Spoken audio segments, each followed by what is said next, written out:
నమస్తే. ఇప్పుడు మీరు చూడబోతున్న వీడియో ఖచ్చితంగా మీకు ఉపయోగపడుతుంది, నచ్చుతుంది కూడా. మరి మీకు నచ్చిన విషయం నాకు తెలియాలి అంటే ఈ వీడియోని మీరు లైక్ చేయాలి, షేర్ చేయాలి, అలాగే మన ఛానల్‌ని సబ్స్క్రైబ్ చేయాలి. మీ సపోర్ట్‌ని నాకు అందిస్తారు కదూ! ఓకే. ఇప్పుడు వీడియోని స్టార్ట్ చేద్దాం. నమస్కారం. రేపటి విశిష్టతని ఒకసారి చూద్దాం. రేపు 28వ తారీఖు డిసెంబర్ నెల 2023వ సంవత్సరం గురువారం. శ్రీ శోభకృత్నామ సంవత్సరం దక్షిణాయనం హేమంత ఋతువు. రేపు మార్గశీర్ష మాస బహుళపక్ష పాడ్యమి తిథి ఉదయం 6:46 వరకు, తదుపరి విధియా తిథి. పునర్వసు నక్షత్రం రాత్రి 1:05 వరకు, తదుపరి పుష్యమి నక్షత్రం. నక్షత్ర వర్జం మధ్యాహ్నం 12:17 నుండి మధ్యాహ్నం 1:59 వరకు. అమృతకాలం రాత్రి 10:31 నుండి రాత్రి 12:13 వరకు.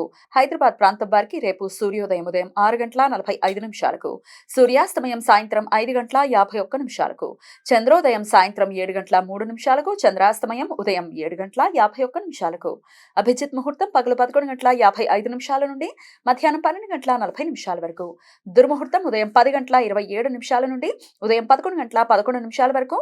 మరల మధ్యాహ్నం 2:53 నుండి మధ్యాహ్నం 3:37 వరకు. రాహుకాలం మధ్యాహ్నం 1:41 నుండి మధ్యాహ్నం 3:04 వరకు. గుళిక కాలం ఉదయం 9:31 నుండి ఉదయం 10:50 వరకు. యమగంట కాలం ఉదయం 6:45 నుండి ఉదయం 8:08 వరకు. రేపు గురు పుష్యమి యోగం, అమృత సిద్ధి యోగాలు రేపు రాత్రి 1:05 నుండి ఎల్లుండి సూర్యోదయం వరకు ఉంటాయి. గురువారం పుష్యమి నక్షత్ర కలయిక ఉండటంతో ఈ యోగ సమయాలు ఏర్పడుతున్నాయి. ఈ సమయంలో నూతన వ్యాపార ప్రయత్నాలు చేయడానికి, కొత్త పనులు ప్రారంభించడానికి, నూతన ఔషధాలు వాడటం మొదలు పెట్టడానికి, వైద్యులను సంప్రదించడానికి అత్యంత అనుకూలం. ఈ యోగ సమయంలో నూతన మంత్రోపదేశం తీసుకోవటానికి, పెద్దవారిని, మేధావులను, ఆధ్యాత్మిక గురువులను కలవటానికి, నూతన వ్యాపార భవన నిర్మాణానికి శంకుస్థాపన చేయడానికి అత్యంత అనుకూలం. సర్వార్థ సిద్ధి యోగం రేపటి రోజున పూర్తిగా ఉంటుంది.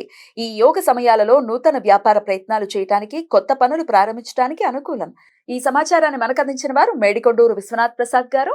ఆయనకు కృతజ్ఞతలను తెలియజేస్తూ నారాయణ స్మరణతో సమస్త సన్మంగళాని భవంతు. నమస్కారం.